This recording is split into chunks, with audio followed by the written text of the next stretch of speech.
In the concluding part of this week's lecture, we're now going to start looking at Spark streaming.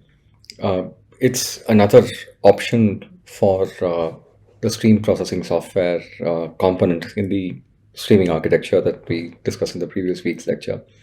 So, Spark streaming, as was alluded to multiple times before, is a module within the Spark family. Specifically, it's actually got the same set of transformations and actions that are supported. Additionally, it has specific nuances which are specific to the streaming context. So, for most developers, for most practical applications, there is immense advantage in practice to develop once using Spark, and then basically using Spark Batch, which is a default Spark, and then once you're ready with the testing, like once you've done the testing to ensure that the batch processing logic is correct and it's producing the right results, then you can insert the code that's necessary for making it into a streaming application. So usually when you do that, you convert the input source from like a batch source to a streaming source, and then you have to reason about the exactly one semantics or not, as the case may be. And then you also have to put in some amount of logic around how do you deal with moving data, etc. So we'll talk about that in a minute. So as long as you do these three things, the rest of your functional logic will remain the same, and that is actually very, very helpful, both from a perspective of software development, because you could, like I said, develop it in your machine, test it out, and then once you're ready, put the streaming pieces in. But also from a perspective of executing in production without having to redevelop. Like if you have to change some things, like the change is actually going to be applicable for both your batch as well as your streaming pipelines. The other thing here is Spark streaming also evolved with the same optimization backend that Spark itself had.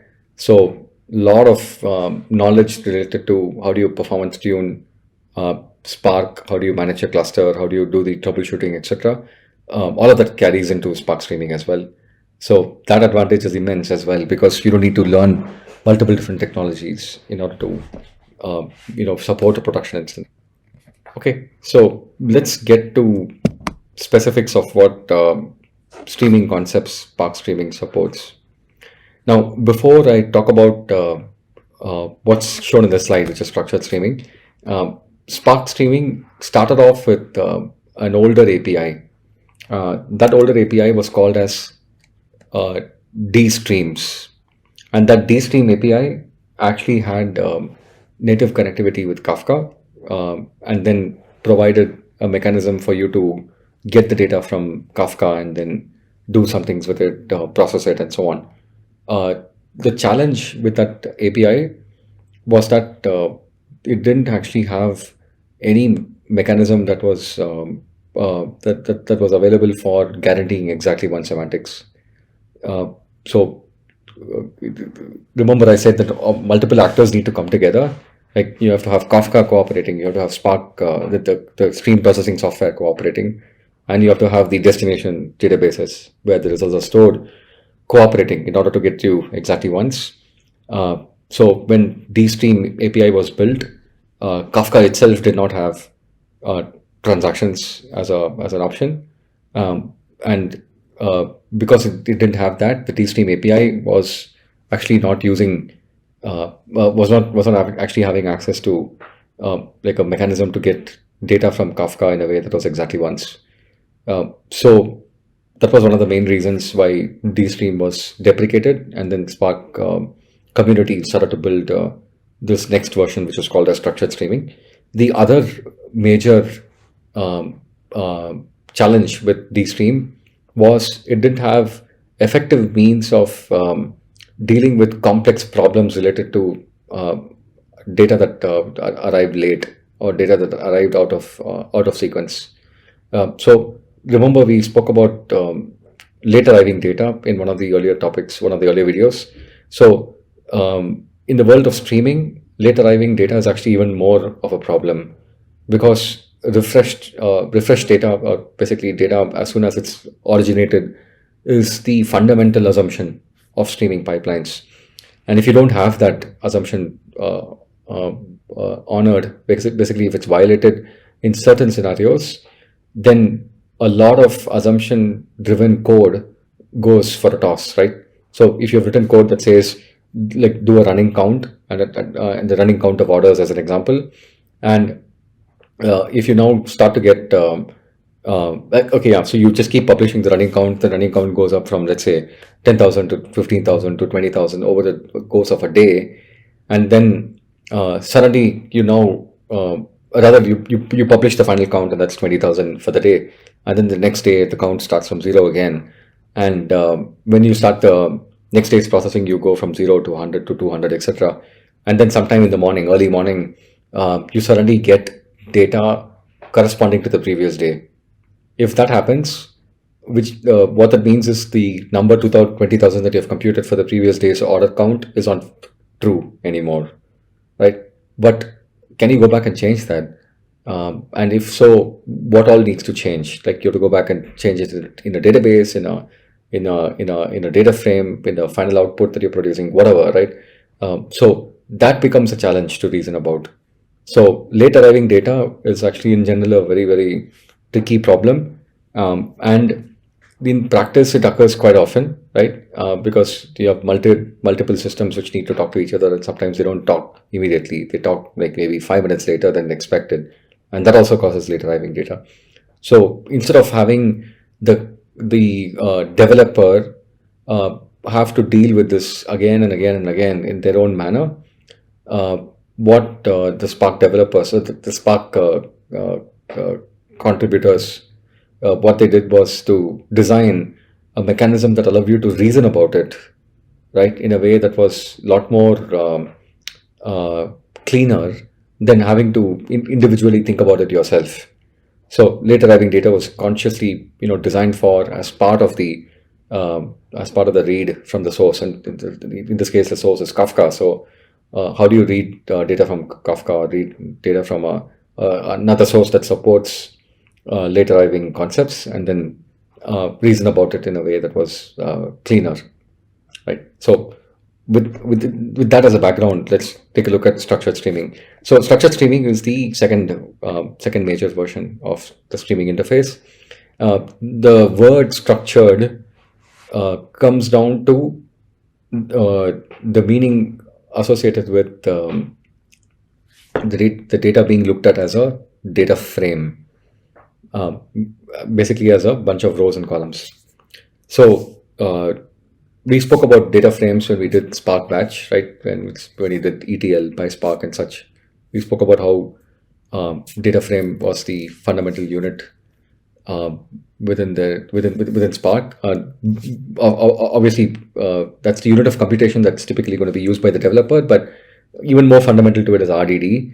But let's ignore that RDD side, because for the most part, you won't use it, right? You'll use data frames and you'll use Spark SQL, and you will move on in life, right? Likewise, in the case of a streaming data, you can still look at the output of a data stream as actually a table, and the table has a structure associated with it, which means it has metadata, it has column descriptions, and so on.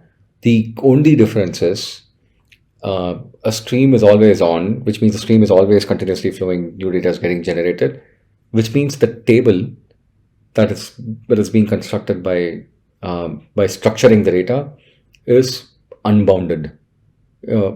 This means that the table does not have an end. It has a start, which is the start of the stream. It keeps growing in a structured manner, meaning it keeps growing, having a set of columns which have a specific set of meaning attached to it, but it just keeps getting added on as though newer and newer rows were added to the end of the table without ever stopping, without ever terminating, right? So that is the fundamental concept of structured streaming. So it converts a stream into an unbounded table. And then once you do that, then a lot of the batch processing kind of concepts start to apply. So If I need to do an aggregate, it's as though I'm doing an aggregate on a table. But if I do the aggregate on the table again and again and again across multiple different time instances, I'm going to get different answers, because the first time I do the aggregate, I might have just 4 rows, right? That's when the stream started. So I'll get the answer as 4 if I just do a count. Like if I'm doing a count of rows, right? Count of messages, that's just 4. And the next time I repeat the aggregate, I've already added a next message and a next message and next message and so on. So I'll then produce the answer as 5, 6, 7, 8, etc. Right? So which means the answers make sense at that particular point in time. So that means the answer makes sense in the context of what is actually being computed. The answer does not make sense standing the test of time. So the answer of 5, which is true as of that message, as of that time in the stream, is obviously not true as of at a further point in the stream where the time has actually gone on and new messages have gotten added. So if you then think about what's happening here, it's as though I'm snapshotting the state of the table at a particular point along with the answer that I'm computing on top of it, so that if I go back and look at that particular answer, go back and look at that particular table as of that snapshot, I have fundamentally accurate answers. But I keep on progressing. I keep on catching up to the latest data in the stream so that I have a sequence of these snapshots accessible for me. So that's the way to think about structured streaming. Okay, so why does this matter? Why does this way of thinking about data stream as an unbounded table matter? So remember, we spoke about in a different context, we spoke about different notions of time. So the time that's being considered in the world of streaming is the operational time of execution, right? And that operational time of execution dictates the latency associated with streaming. So if I execute streaming as an operation every 1 second, that means that every 1 second I'm going to wake up, look for new data, do my stuff, and then close, right? Obviously, this assumes that whatever stuff that I do on top of the data is doable within that 1 second. So let's say it takes 50 milliseconds, then I trigger every 1 second, do my stuff for 50 milliseconds, and then I sleep for the remaining 950 milliseconds until my next second comes around, in which case I start again. Notice that if you do your stuff with more time than the time interval between subsequent triggers, where basically if I take like 1.5 seconds, then by the time I'm done with the first second's data processing, right, which is somewhere midway between 2 and 3, the second trigger has already started, right, which has its own data, and that will take another 1.5 seconds, and so on and so forth, which means I'll never catch up to the most recent data. I'll just keep progressively lagging behind the operational time. So you have to choose the frequency with which you do your streaming, keeping in mind the latency it takes to actually process the data in that particular window. Okay, so I use the word window now. A window is basically the portion of the data which corresponds to the time interval between successive triggers. So in this case, the window is 1 second. So within 1 second, whatever is there, I process it, right? That's the way to look at it. So what I'm doing here is I'm just plotting the snapshot of the entire system, right? Which is the input data, what happens with the structured streaming, what happens to the output. I'm plotting it for each second, right? And then you'll see what happens, how to reason about the correctness. So when the trigger executes for the very first second, at that particular point in time, up till the time equals 1, and let's say it's 1 second, 2 seconds, 3 seconds, etc. So up till time equals 1, the data looks in a certain form, right? Let's say it has 4 rows. And on top of that data, obviously that data is the input, right, to my processing. So my processing, which is actually doing a query, that query is actually doing some kind of an output on top of it, right? And the output that it's consuming, that's computing could be a count. Like I said, the count of messages. So started off with 4, it produces the answer as 4, right? 4 rows, and the answer is a number 4, and that gets emitted as the output.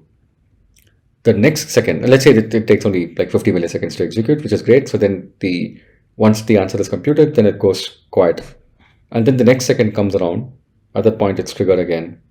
So when it comes back up again, the data now is cumulative, starting from t equals 0 all the way to t equals 2.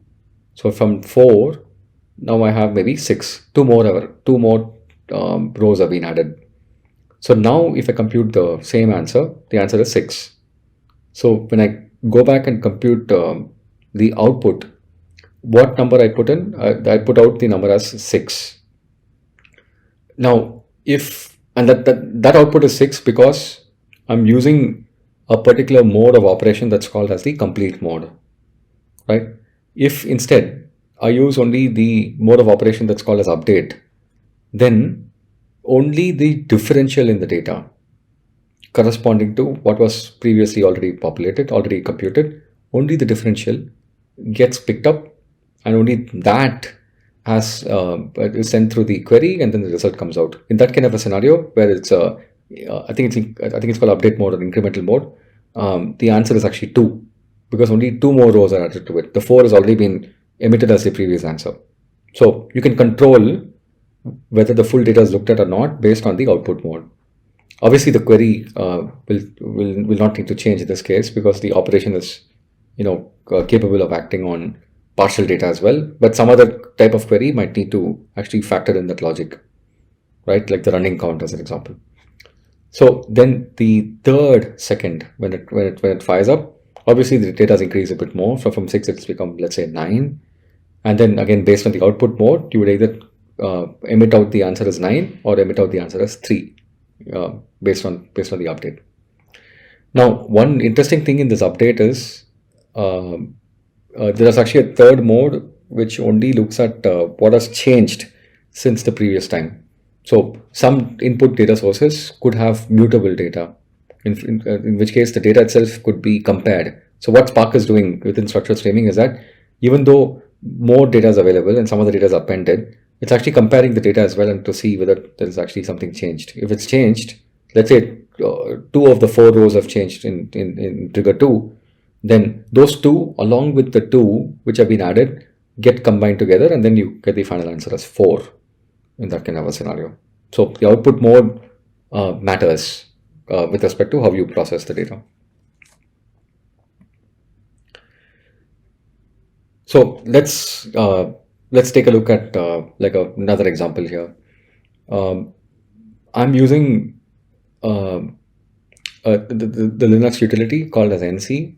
What NC does is basically create a open stream, open prompt, which allows you to keep adding new text. Right, as you type in the text, it emits out the text on the other side.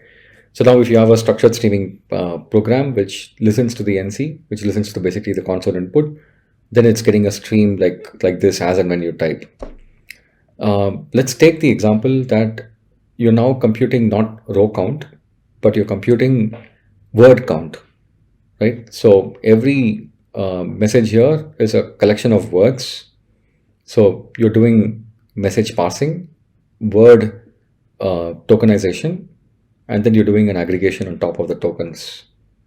And the aggregate that you provide, the aggregate that you compute rather, is then emitted out to the console, the same console from where you're getting the inputs from. Let's assume that's the problem statement. So let's assume again, it's an operation that gets triggered every second. So t equals 1, which is the first second that gets triggered. So the first input that gets read is the input that you provide to the NC, which is cat dog dog dog. So it parses, it computes the final tokens as cat is 1 and dog occurs thrice. So that's the word count table, and that gets emitted out. I'm using a complete mode in the output. Now in the next, before the next trigger gets triggered, the input has now added a new message, which is owl cat. So now the result table, which is a word count table, looks as though cat is 2, dog is 3, owl is 1. So in this case, all of these three things are emitted out. If you used output mode as update, for instance, or output mode as append, right? Output mode append would only emit out owl is 1, because that's the only row that gets appended to the result. The remaining two rows are existing results, existing rows, existing keys, right? So the output mode append would only emit out owl. If you used an output mode as update, then it emits out cat 2 and owl 1. It doesn't emit out dog 3 because that has not changed compared to the previous output that was produced. But cat has changed from 1 to 2 and owl is new. So here's so this example gives you a more nuanced view of what happens in the output flag. Okay, now time 3, dog and owl have again come in. So now cat has remained the same as 2, dog has become 4, and owl has become 2. Yeah, so I hope you get a sense of what happens here. So now with structured streaming, okay, so before I go further, let me actually just pause the video.